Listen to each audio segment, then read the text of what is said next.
Hola, ¿qué tal? Bienvenidos a Charlas de Mentes. Hoy estoy absolutamente honrado por tener un invitado al que admiro y que es una persona sumamente señera en nuestro país, Uruguay, que es el cardenal Daniel Sturla.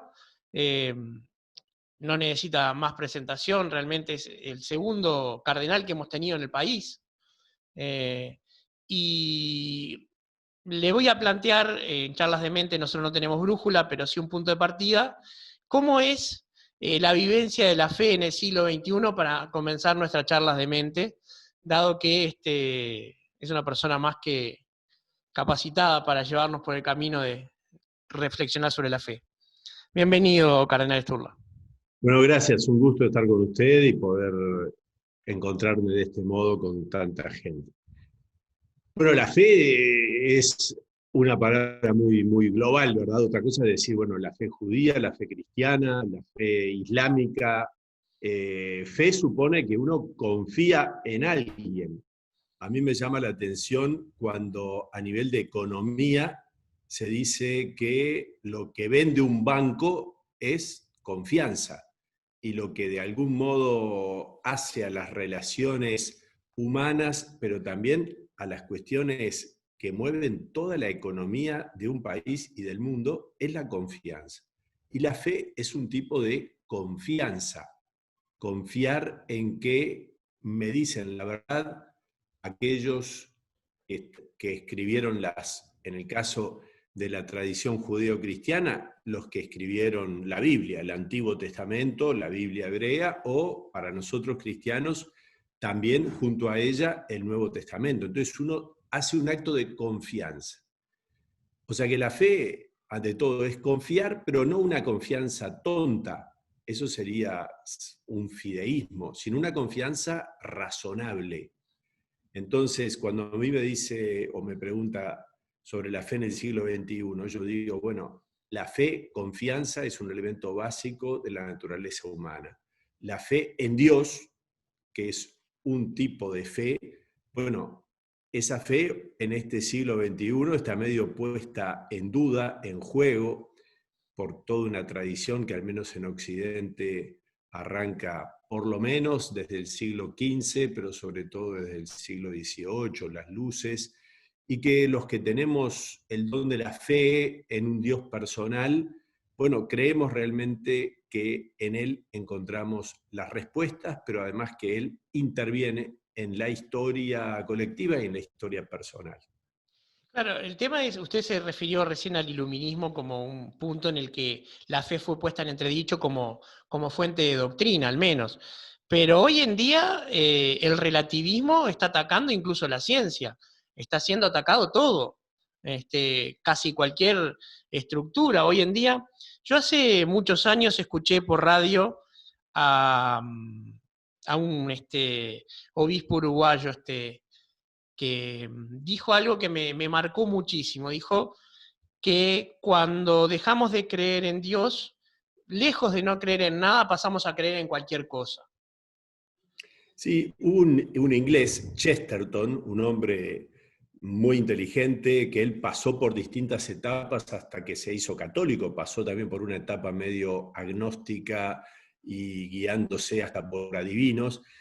Y él realmente dice esa frase, y yo la creo también: cuando no se tiene fe en Dios, se pasa a creer en cualquier cosa. A veces uno ve lo que sucede, por ejemplo, en un partido de fútbol. Yo me acuerdo cuando se inauguró el estadio de Peñarol, yo estaba invitado, no pude ni llegar al estadio. Y yo veía a la gente yendo hacia el estadio y había como un fervor casi religioso. Es decir, la fe en Dios es sustituida por muchas cosas. Y entonces ahí viene qué es lo más racional, si creer en Dios o aferrarme a cosas vacuas. Bueno, mi formación es científica y filosófica y he tratado de aproximarme al tema desde el respeto de alguien que en definitiva cree. Yo me considero una persona creyente. Y hay dos personas que han hablado de la racionalidad de creer en Dios, una en el inicio de todas estas discusiones, que es Tomás de Aquino, y en este mismo siglo Alvin Plantinga, que plantean, cada uno por su método, que la creencia, lejos de el ateísmo dogmático, tiene un viso de racionalidad y se puede justificar, incluso lógicamente.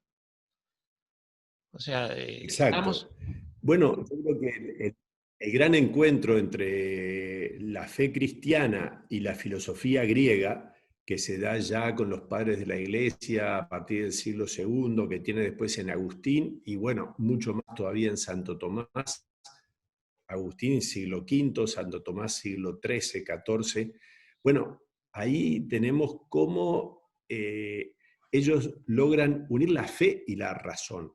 Y si uno piensa más sencillamente que cuando no tengo fe en un Dios creador y por lo tanto en una razón creadora, en un Dios que crea desde su racionalidad y su amor, ¿de dónde venimos? ¿De la suerte, del azar? ¿Es todo fruto de cuestiones totalmente irracionales como es la suerte y el azar? Entonces ya de punto de partida parecería más racional creer que en este universo maravilloso hay una mente creadora que creer que todo es fruto del azar. Bueno, al menos poniéndome un poquito en no en abogado del diablo porque no tengo el nivel como para hacerlo, pero sí, digamos, cuestionando eso, la hipótesis de la creación por azar también es una petición de principio, porque siempre hay, bueno, y antes que hubo. O sea, un primer motor, de alguna manera, es una hipótesis que cierra el tema.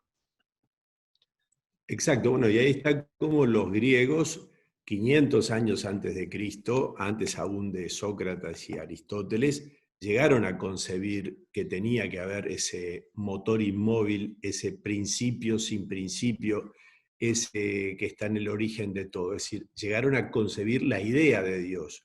Después eso se encuentra con la fe histórica del pueblo judío y ahí es que entonces se da Occidente. Es decir, se da esta realidad del encuentro del pensamiento griego con la tradición judeo-cristiana que da origen a Occidente y a toda la racionalidad de Occidente y ahí también a la libertad, a la democracia y a muchas de las cosas que son fruto de esta civilización.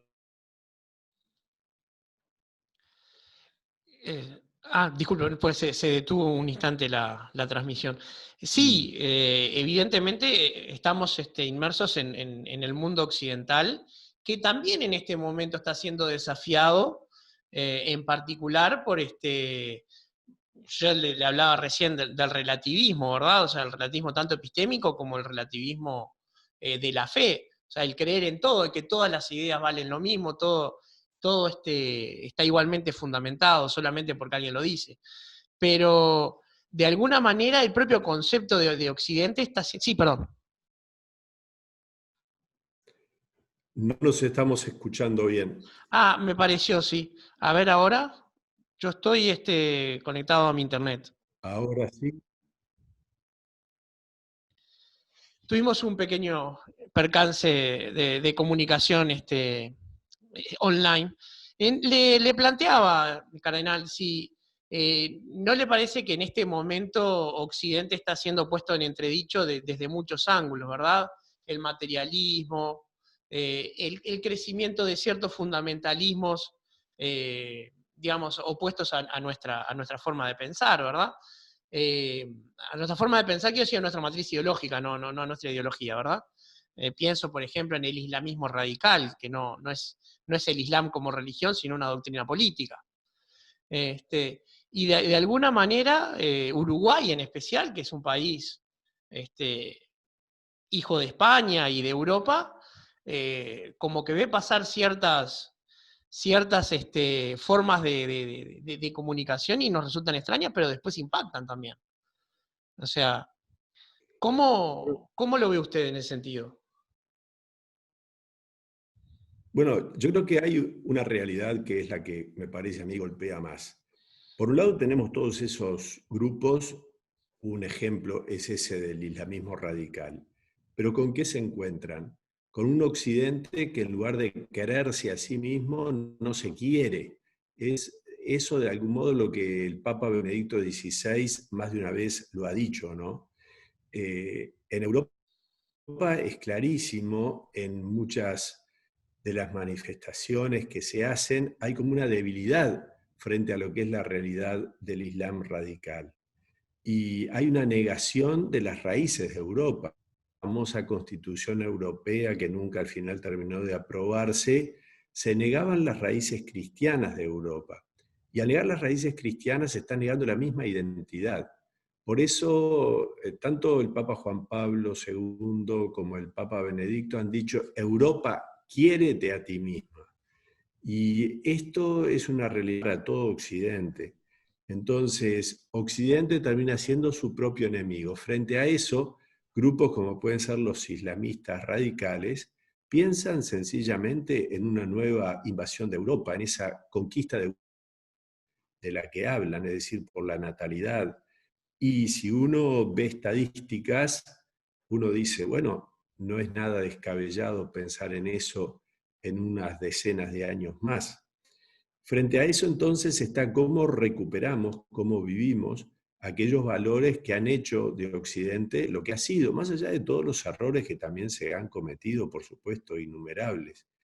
Pero ahí uno se encuentra con las raíces nuevamente de la racionalidad griega, del derecho romano y de la espiritualidad judeo-cristiana.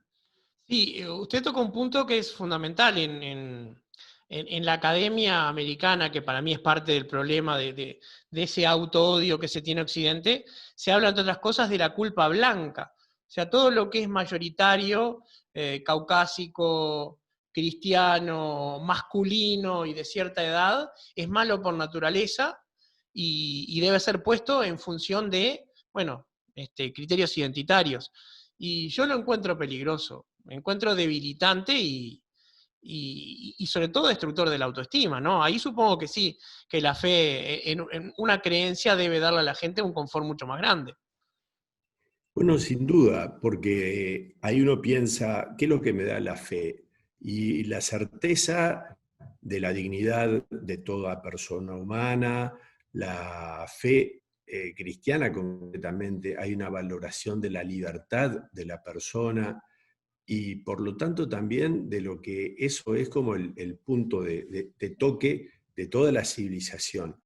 Y frente a ello, el desprecio que se hace de lo cristiano, de lo racional, de lo democrático, cuando se relativiza todo, es decir, cuando se lleva al extremo que lleva los derechos humanos sin una filosofía de base, sin una, digamos, sin principios comunes, bueno, eso lleva a cualquier cosa, ¿no? Es los derechos exorbitados, fuera de órbita.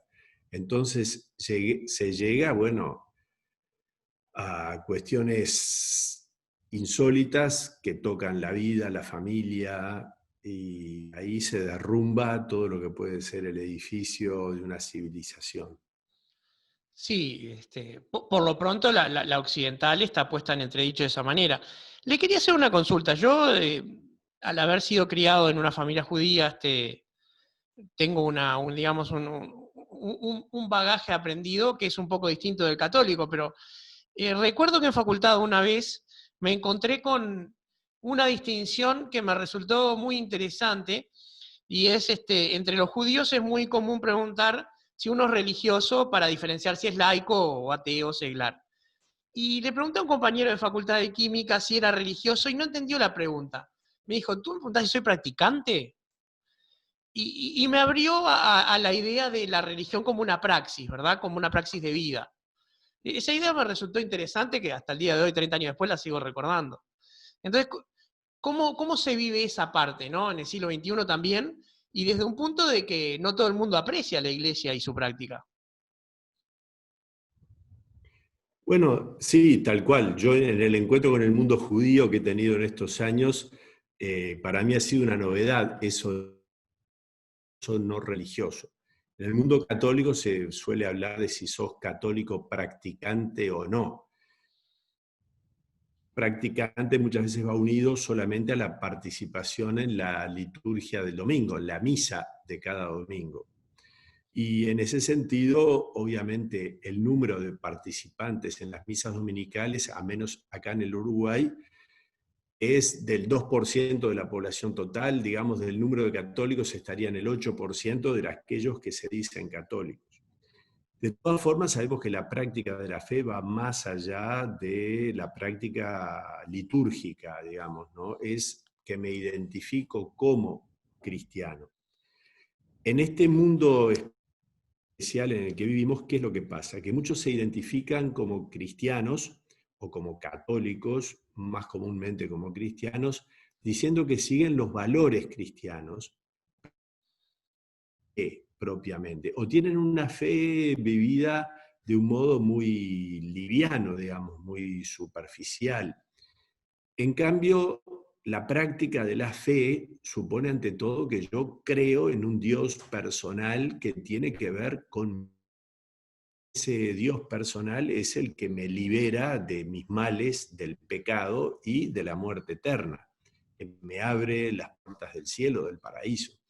Entonces, esa fe sobrenatural, bueno, no es tan común hoy que se tenga cristiano, es decir, hay muchos cristianos en cuanto que adhieren a un conjunto de valores cristianos que no dejan de ser más o menos los valores humanos comunes, digamos así. Claro, pero también la práctica, más allá de lo litúrgico y lo ritual, incluye el modo de vida, ¿no? O sea, las comunidades juveniles, la ayuda a las personas en caso de necesidad. Tengo entendido que la Iglesia, en esta pandemia en particular, ha tomado acciones digamos, no quiero redundar, pero acción social para paliar casos muy necesitados, ¿verdad? Y eso también es práctica. Exacto, sí, sí, sí. Por eso yo decía que algunos reducen, pero que la práctica de la fe va mucho más allá, obviamente. La fe tiene que estar unida a la vida de la persona. Y concretamente en la iglesia hay muchísima actividad de jóvenes y de adultos. Los jóvenes quizás siempre se destacan más porque los grupos juveniles de iglesia o muchos de ellos realizan tareas sociales, obras de distinto tipo. Pensemos en una muy concreta de este año, ha sido el reparto de comida, ya sea la gente en situación de calle, ya sea a través de ollas populares en algunas parroquias, o tratando de repartir canastas de alimentos. Eso ha sido una tarea muy fuerte en todo este año 2020. Ahora, yo entiendo perfectamente el mandato de que la mano izquierda no sepa lo que hace la derecha, pero ¿no hubiera sido en beneficio digamos, de la institución que estas cosas se supieran un poco más abiertas, más socialmente, digamos, más mediáticamente? Bueno, hubo alguna salida mediática y de hecho nosotros estamos apostando fuertemente aquí en la Arquidiócesis de Montevideo al equipo de comunicación social para tratar de dar a conocer lo que se hace.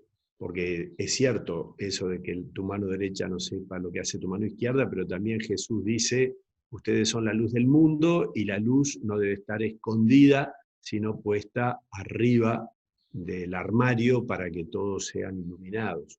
Entonces yo creo que sí, que hace falta dar a conocer más las cosas que se hacen. Pero bueno, eso también es parte de qué es lo que resuena, ¿verdad? Muchas veces resuena mucho más lo que se dice tantas veces, el árbol que cae, el bosque que crece.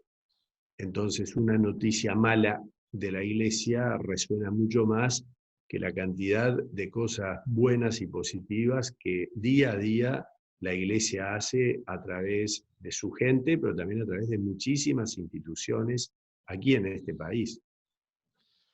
Sí, yo hablaba con su secretaria, María José Pastorino, antes de la charla y me había puesto en antecedentes de muchas iniciativas, tratando, por ejemplo, ayudando a gente con adicciones o mujeres en situación, digamos, de precariedad en distintos lugares, pero no solo en Montevideo, en el país, porque también los montevideanos tenemos ese preconcepto de que la vida se termina en la perimetral, ¿no?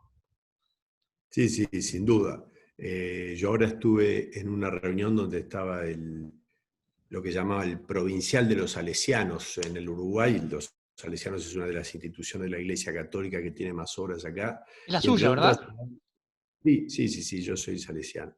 Y hablamos, por ejemplo, de la institución Paiva Irizarry en Sarandí de Allí, una institución que ya cumplió 50 años y donde hay chicos del medio del campo, hijos de peones, de capataces de estancia, que allí pueden ir, estar durante toda la semana, van a estudiar, a hacer liceo a Sarandí de Allí o bachillerato, después pueden hacer escuela agraria. Y en ese campo de los salesianos al mismo tiempo tiene alguna instrucción en tareas agrícolas. Entonces, bueno, son tareas del interior medio desconocidas. También pensemos en actividades como, por ejemplo, la casa que las misioneras de la caridad, la Madre Teresa de Calcuta, en el Uruguay tienen 3 casas, y una en Florida es para enfermos de SIDA.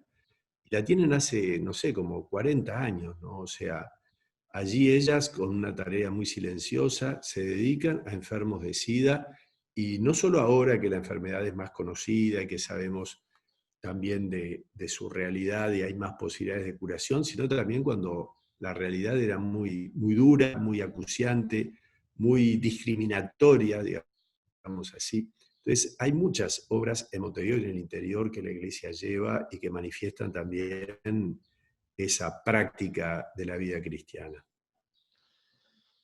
Y y claro, a mí me sigue, claro, a ver, no es que me sorprenda que las malas noticias tengan más impacto que las buenas, esa es la tónica de nuestra época. O sea, todo lo que escandaliza, todo lo que es malo, todo lo que vende clics y efectos siempre va a tener mayor repercusión. Pero este tipo de datos, por ejemplo, que la Madre Teresa de Calcuta tenga, o sea, su organización esté en Uruguay, yo me estoy enterando. Bueno, será mi ignorancia la que tengo que hacer cargo, pero me estoy enterando por usted en este momento.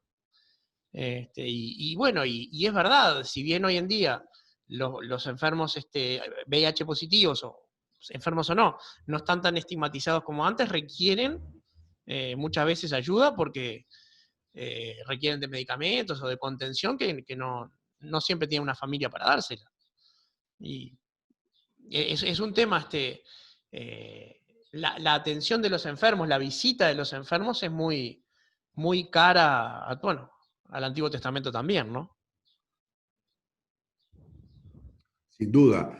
Piense que en el barrio Borro, ahí hay una de las comunidades de Madre Teresa, tienen un hogar de ancianos, ahí son mujeres, son ancianas, y además ellas recorren todo el barrio y tienen la gente un respeto hacia ellas impresionante, porque ellas recorren, dan catequesis a los niños, todo el mundo sabe que ahí las mujeres que están allí son mujeres bien pobres, ancianas, incluso algunas que han sido recogidas de la calle en situación deplorable, y allí ellas las han devuelto su dignidad humana, ¿no?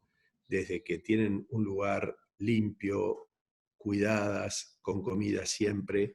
Es decir, es impresionante lo que estas mujeres hacen, siempre con una sonrisa, ¿no? Bueno, eso es una de las demostraciones de lo que es una vida cristiana. Y uno piensa que ahí cerquita de la Madre Teresa en el Borro está una obra de los Focolares, que es una especie de talleres. Cerca está la Escuela de Oficios Don Bosco en el Marconi, cerca está la Escuela Bané, está también el Liceo Jubilar, es decir, un conjunto de obras en uno de los barrios que siempre se consideran más difíciles de nuestra ciudad, y que sin embargo allí hay un conjunto de obras de la iglesia como en ninguna otra zona de Montevideo tan juntas. A veces uno piensa en instituciones católicas y piensa en las grandes instituciones, los grandes colegios, y sin embargo en los barrios más pobres es donde se encuentran más instituciones. Bueno, el Instituto Jubilar es ejemplo y paradigma de cómo se puede cambiar una realidad de forma importante y con resultados medibles, ¿no? O sea, porque se ha logrado llevar educación académica a niños y adolescentes que no lo hubieran podido recibir. Tal cual, y una de las cosas buenísimas para mí del jubilar es cómo crea círculos virtuosos, porque una de las experiencias más lindas que he vivido allí es cómo se creó un liceo para adultos. Entonces ahí son los chicos los que llevan a sus padres a hacer el liceo. Es decir, a partir de la experiencia de los chiquilines convencen a sus padres que hagan el ciclo básico y van sus padres y a veces son los hijos los que les ayudan a hacer las tareas a sus padres. Bueno, eso es un círculo virtuoso de cómo salir adelante de situaciones problemáticas y es una de las realidades más hermosas. Y esto multiplica el bien.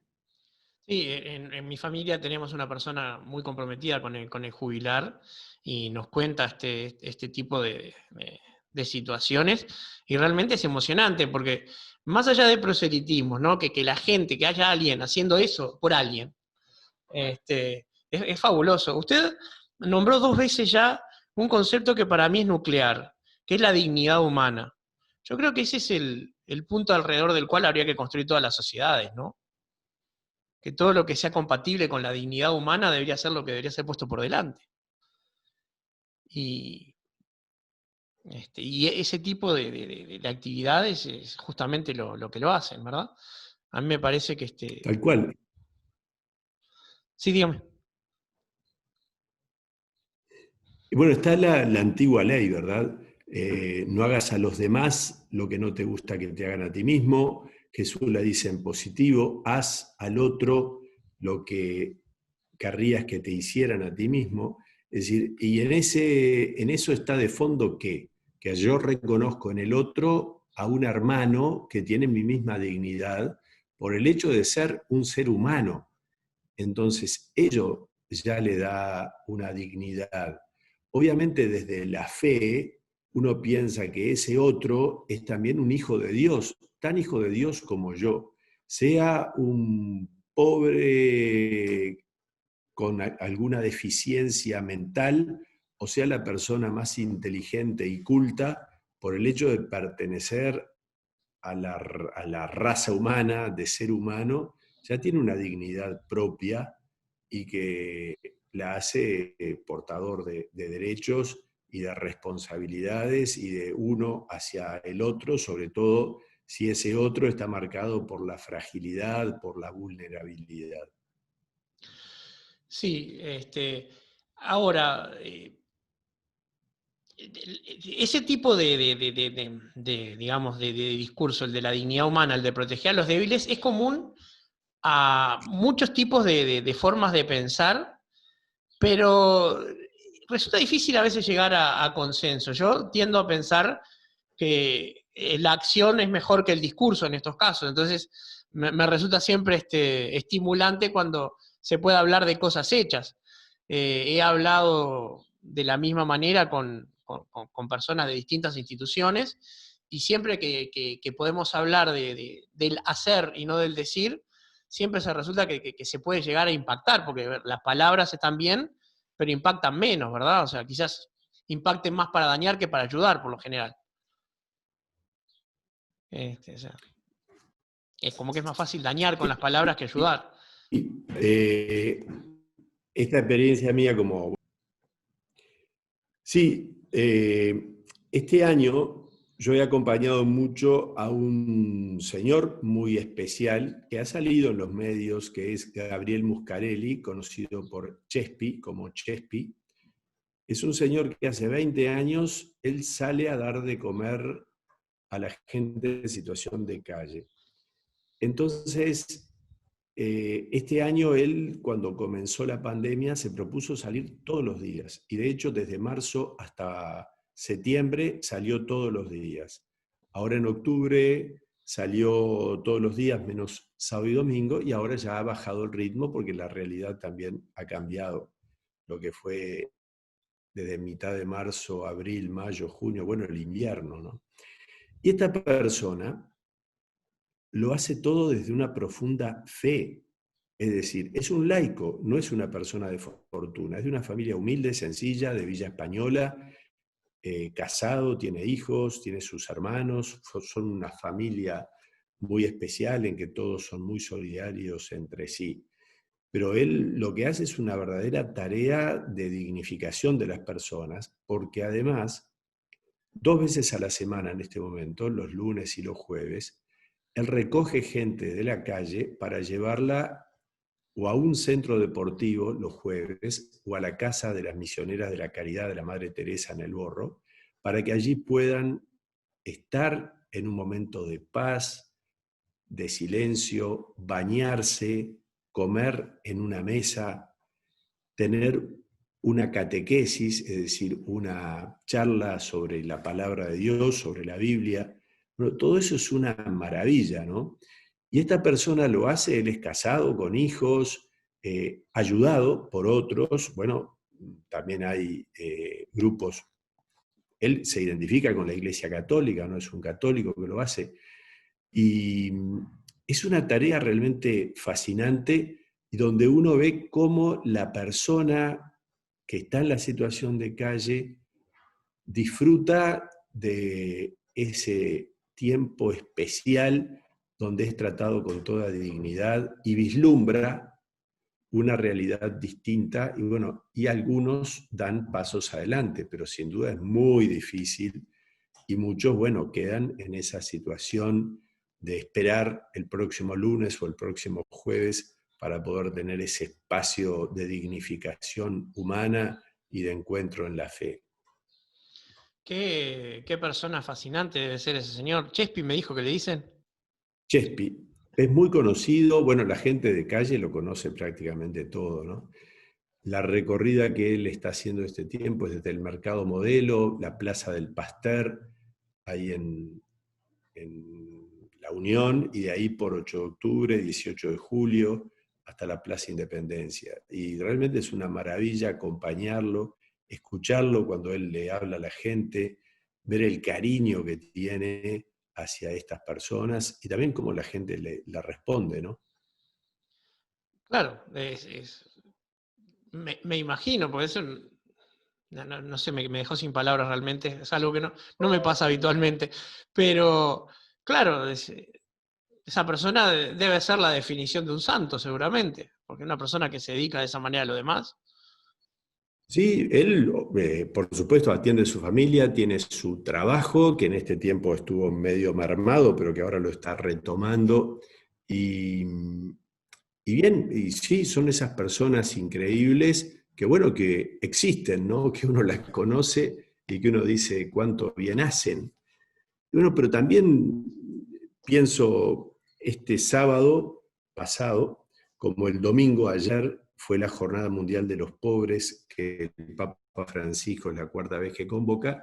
El sábado la hicimos aquí en Montevideo, en la mañana, con representantes, bueno, por el tema de la pandemia tenía que ser poca gente, la hicimos en la Facenda de la Esperanza que inauguramos en el mes de septiembre, de agosto.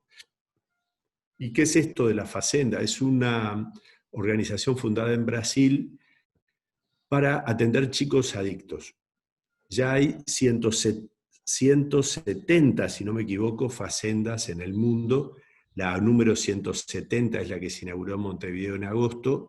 Ahí hay hoy 15 chicos con problemas serios de adicción que allí están un año internados y realmente da un resultado, ellos tienen calculado un 80% de resultado. Pero más allá de eso, en el encuentro que hubo, al principio hubo testimonios de distintos grupos de iglesia que realizan tareas sociales. Hubo 4 testimonios nomás, pero fueron fantásticos. Uno el de la misma facenda, otro fue este señor Chespi, otro fue cómo se construyó una capilla y se está haciendo una tarea interesantísima entre la parroquia Estela Maris de Carrasco y el barrio Santa Eugenia, que es un asentamiento, digamos así, en Carrasco Norte. Y otra fue los migrantes, porque hay todo un servicio de la iglesia en atención a los migrantes. Y ahí el testimonio lo dio una pareja de venezolanos y realmente uno quedó impactado, lloraron los dos, el matrimonio, jovencísimos, por lo que significó el llegar a Uruguay y bueno, y el haber encontrado aquí una mano tendida que los ha ayudado para poder tener su techo mientras van tratando de conseguir su propia casa.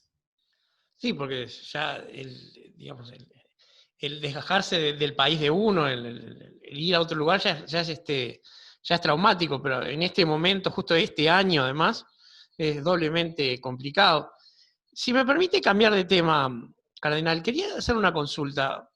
Se viene una Sí. época que para la Iglesia Católica es muy especial, que es diciembre con la Navidad en su última semana. Y este año no cabe duda que como todo va a ser muy diferente. Yo, mientras preparaba la, la conversación esta, vi un texto suyo que respecto a la denominación que en Uruguay el vallismo le dio a la Semana de Turismo, Semana Santa. Y todo esto como que el punto de partida se da con el 8 de diciembre, que para los católicos es el Día de la Virgen, pero en el calendario uruguayo está como Día de las Playas. ¿Y cómo se están preparando para una Navidad que va a ser diferente? Porque este año todo va a ser distinto. Bueno, por un lado, los obispos del Uruguay, que estuvimos de reunión la semana anterior, publicamos un documento muy breve, son 4 carillas, muy lindo, que se llama Tiempo de Esperanza, ¿no? Y ahí dice cómo este tiempo tan especial que hemos vivido en el mundo y en el Uruguay también, es un tiempo de esperanza, es un tiempo de preocupaciones, que son muchas, pero también es tiempo de Dios, porque uno, al ser creyente en el Dios bíblico, cree en un Dios que es providente, es decir, que lo que sucede, de algún modo, o Dios lo envía o Dios lo permite. Es decir, Dios tiene que ver con lo que sucede, nos guste o no nos guste. Lo Justamente esto entendamos o es no.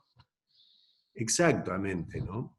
Y entonces, también esta situación dura, difícil de la pandemia, hay que verla dentro de esta perspectiva. Entonces, celebrar la Navidad en este tiempo es como un redoblado llamado a la esperanza de que estamos en las manos de Dios y de que en definitiva es Él quien conduce la historia, aunque tantas veces parecería que no lo encontramos, no lo vemos, nos resulta difícil comprenderlo.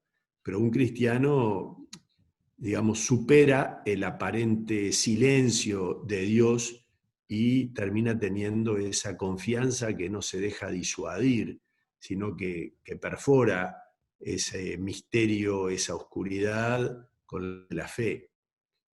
Bueno, pienso que también para el mundo judío, el judío creyente después de Auschwitz, la humanidad creyente después del Holocausto, es una humanidad que está probada por decir cómo podemos seguir confiando en Dios después de esta tragedia. Y sin embargo, bueno, ahí está la fe que supera, con la luz de la misma fe, supera el horror y es capaz de llenar de esperanza. Bueno, yo creo que también en este tiempo y en esta Navidad se trata de superar todo este mal entreverado en el que estamos, con la esperanza de que estamos en la mano de Dios y de que la luz vence a las tinieblas. Es una frase bastante antigua esa, Lux Vincit Tenebris. Eh, de todas maneras, ¿no? Digo, eh, quizás mi pregunta iba un poco más por el lado de la parte convivial, ¿no? De cómo celebrarla en la parte en que generalmente se reunían las familias o las liturgias, la imposibilidad de reunirnos en mucha cantidad, porque es innegable que esa es una noche especial para laicos y creyentes, o sea, no. Sí, yo creo que ahí, bueno, a nivel de la liturgia, nosotros lo que estamos promoviendo y lo que vamos a promover en estos días es que las parroquias se preparen para hacer lo más posible las celebraciones al aire libre. Como sabemos, lo han dicho los científicos, el ministro Salinas también lo ha subrayado, es muy diferente la posibilidad de contagio en un ámbito cerrado que en un ámbito al aire libre, obviamente manteniendo el distanciamiento y el tapabocas. Entonces, promover celebraciones al aire libre. Ojalá la noche de Nochebuena y el día de Navidad nos lo permitan. Y por otro lado, a nivel de familias, bueno, habrá que disminuir los encuentros multitudinarios y habrá que usar mucho el Zoom. Pienso que esto ha sido una maravilla de la tecnología que nos permite estar cerca aunque estemos lejos. Pienso también en tantas familias, también yo tengo 3 sobrinos en este momento viviendo en el exterior. Entonces, un momento de encuentro con aquellos que están fuera y un momento de encuentro también para los que estando aquí no nos podemos encontrar. Bueno, eso facilitado. Obviamente cuando se tiene fe, además en la oración uno se une unos a otros desde la espiritualidad, desde la oración, desde el corazón de Dios. Eso también es un motivo de júbilo y de esperanza. Hubo una iniciativa suya que se renueva con los años que a mí siempre me resultó simpática, por decirlo de alguna manera, que son las balconeras de la Navidad con Jesús. Es que es como una forma de visibilizar, sí, está todo bien con las compras, pero el origen es otro. Porque creo que la comercialización de las festividades de fin de año ha sido un tema que ha desplazado muchas cosas también, en particular la espiritualidad. Tal cual, es celebrar el nacimiento de Jesús sin Jesús, a lo que ha llevado el consumismo desenfrenado que se ha unido a las fiestas, ¿verdad? Y entonces ese es el intento, ¿no? Volver a poner al del cumpleaños en el centro, ¿no? Es decir, volver a que la Navidad sea Navidad con Jesús y no Navidad solo compras, Navidad solo reunión, Navidad solo fiesta, Navidad cierto exceso incluso negativo. Entonces, bueno, Navidad es Navidad con Jesús. E incluso para los no creyentes, a mí ha habido gente no católica, no cristiana, que me ha felicitado por el hecho de darle esa impronta espiritual a la fiesta, que es la impronta verdadera, auténtica, la del origen de la fiesta. Creo que a todos, en definitiva, nos hace bien el que la fiesta de Navidad no sea solo consumo y Papá Noel, sino que sea encuentro de familia, presencia de Jesús, amor de Dios, descubrir la maravilla. Nosotros creemos que Jesús es el Hijo de Dios hecho hombre, como Dios al nacer eligió nacer de un modo pobre, austero. Es un mensaje brutal para la humanidad y creo que la Navidad lo da así patentemente. Y también es una época de esperanza, ¿no? Un ciclo que, de alguna manera, Lux Vincit Tenebris también es cuando en el norte el sol empieza a crecer. Y si de alguna manera empecemos a acorralar estos tiempos que nos tocaron, bueno, algunas baldosas negras, ¿no?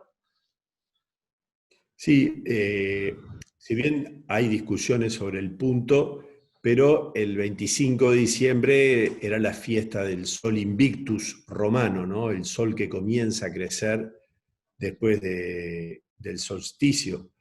Y entonces, ese sol que nace de lo alto, para los cristianos es Jesucristo, y entonces el haber puesto la fiesta en ese día es justamente, bueno, esta es la verdadera luz que vence a las tinieblas. Y eso es un signo de esperanza que sin duda la Navidad trae. Por eso es feliz Navidad para el que está enfermo, para el que está preso, para el que está solo, saber que hay un amor que todo lo trasciende y que llega a todos, y ese amor es personalizado, no es un amor al montón, es un Dios que te ama a ti personalmente. Sí, nuevamente poniéndome en un lugar que no es el mío, digamos, la posición atea justamente no puede compatibilizarse con esa idea de un ser que a la humanidad la ama a nivel individual. De alguna manera, es- los argumentos que se hacen son justamente pensando en un Dios antropomórfico que un ser humano no podría hacerlo nunca. Pero es un error de asignación, es atribuirle a una entidad divina los defectos de un humano. Bueno, y ahí está el amor infinito, ¿no? El sentido de la infinitud, de la eternidad también, ¿no? Entonces ahí cómo ese amor es personalizado. Es el Dios de la fe judeo-cristiana, ¿no? Porque es el Dios personal con el que yo me comunico, sí como pueblo, el pueblo de Israel, el nuevo pueblo, la iglesia, pero también personal. Él y yo y él también. Tenemos una relación personal. Y eso es parte esencial de la fe. Y, y eso es lo que ha iluminado la vida de tantísima gente y es lo que hace yo, sacerdote, tantas veces acompañando enfermos, gente que está a punto de morir y que en el momento culminante puede decir alguna, qué feliz que soy. Cuando uno les lleva la bendición, el perdón, la comunión, se sienten felices de ese encuentro personal, se sienten amadas, se sienten esperadas más allá del umbral de la muerte. Y Bueno, ustedes eso es. estaba pensando en, ustedes tienen un sacramento que es la extrema unción, que debe ser de un confort tremendo para las personas que están en el trance de la vida y la muerte, ¿no? Sí, sin duda. Obviamente en este mundo tan secularizado muchas veces eh, las personas no lo piden a tiempo, las familias tienen miedo que se asuste el enfermo, entonces no llaman al sacerdote hasta último momento. Pero cuando la persona que se va a morir y que más allá de lo que sus familiares piensen, ella en su interior tiene esta convicción, cuando llega el sacerdote, en la mayoría de los casos es un momento luminoso para la vida de esa persona, de recapitulación de su vida, de recibir el perdón. Es un momento que le da mucha paz para el tránsito final. Sí, lo veo como alguien, digamos, desde fuera, pero puedo ver lo pacificador que debe ser el asumir el destino sabiendo, bueno, lo que saben las personas de fe, ¿no? Que no se termina acá. O sea, justamente la fe en Dios es creer que no vivimos en un mundo material. Es, hay un cómico que seguramente usted conoce, que es Darwin Desbocati, que bromea diciendo que el Dios de los ateos es el Estado. Y claro, y es un Dios falible, ¿no? Está bien que es el que nos ordena en todos los aspectos prácticos, pero como Dios, a mí me resulta insatisfactorio. Yo no quisiera vivir en un mundo donde el Dios fuera el Estado. Sí, tal cual. Está interesante. A De Bocati lo he escuchado muy pocas veces, pero alguna vez que me han pasado algún audio de él, me resulta muy interesante en su cuestión muy chocante. Pero, pero bueno, yo creo que sí, para muchos, y más en un país que ha tenido un Estado muy paternalista como el nuestro y que tenemos una tradición estatista. eh, es posible que para muchos sí se confunda Dios y el Estado, ¿no? Me acuerdo de unas películas sobre la Rusia soviética donde a los niños se les en la época de la guerra, a los niños se les enseñaba a rezar a Stalin. O sea, se le pedía a Stalin el pan y bueno, y ahí venían la gente del partido a repartir el pan. Era como una especie de transformación del Padre Nuestro en el Padrecito Stalin, ¿no? Que también, bueno, tiene que ver con esa autocracia que Rusia había vivido anteriormente con los zares y que después la trasladaron a los líderes del partido. Y un José de una naturaleza bastante diferente, ¿no? Sí, el culto de la personalidad es inevitable en las tiranías. O sea, de alguna manera todo tirano termina queriendo ser Dios o queriendo ser el Dios de su propia religión. Usted recién hablaba de películas, yo recordaba una que vi cuando era chico, que era Don Camilo, que era una película en Italia, en un pueblito donde el alcalde comunista y el cura del barrio, del pueblo, eran las dos figuras importantes y tenían discusiones, y también eran amigos y arreglaban las cosas, o sea, y después de última se veía que los que los separaba era menos que lo que los unía. Sí, tal cual. También ahí entra el espíritu italiano, ¿verdad? Que es fantástico. A mí le tengo mucha simpatía, además de que tengo sangre italiana, por lo que significa que al final, por supuesto, hay también de las otras situaciones, pero como que hay como al final una visión positiva de la vida. Yo creo dada también hasta por la geografía italiana, por el sol, por esa belleza de ese país. Entonces, más allá de que uno sea comunista y otro sea cura, los dos en el fondo tienen un sentido esperanzador de la vida, ¿no? Sí, es Y, que justamente la italianidad, por decirlo de alguna manera, es lo que los unía más que nada, ¿no? Este, no quiero abusar de su tiempo, Cardenal. Realmente estoy disfrutando muchísimo la conversación, pero sé que es una persona ocupada. Quería preguntarle si se anima, digamos, a dejar un mensaje para los que nos están viendo en este momento, para terminar la conversación y agradecerle infinitamente esta oportunidad de aprender. no, le agradezco mucho, primero que nada, a usted el haberme convocado para esta entrevista. Y después el mensaje que yo daría para todos es justamente el mensaje de esperanza, ¿verdad? Nosotros muchas veces vivimos en medio de situaciones que parece que nos rodean las oscuridades, que andamos en un mar tempestuoso con olas gigantes. Los salmos lo dicen y lo describen maravillosamente con imágenes muy bonitas. Si un ejército acampa contra mí, dice un salmo, mi corazón no tiembla. Si me declaran la guerra, me siento tranquilo. Y otro salmo dice, me rodeaban las aguas y no hacía pie, pero allí el Señor me tendió la mano.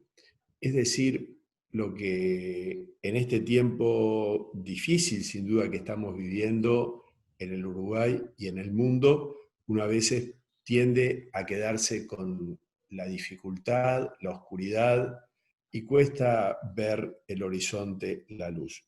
Precisamente sefaradí, de los judíos sefaradíes, que me encanta, que lo leí una vez, es nunca está más, nunca es más oscura la noche que cuando está a punto de amanecer. Bueno, entonces yo creo que este año también hay que tenerlo esto presente. En este año donde ha habido mucha oscuridad, ya amanecerá. Tengamos esta confianza que después de toda noche viene el día. También llegará para nosotros, en lo personal, en lo nacional y en la historia del mundo. Y que Dios los bendiga a usted y a todos los que nos verán. Muchísimas gracias, Cardenal. Nuevamente ha sido un honor y eso, gracias por compartir este tiempo con nosotros. Random. Il cinema per me è il mio modo più naturale di realizzarmi. I'm much more comfortable criticizing people behind their backs. Al otro, a Borges, es a quien le ocurren las cosas. Porque nada mejor que una buena historia.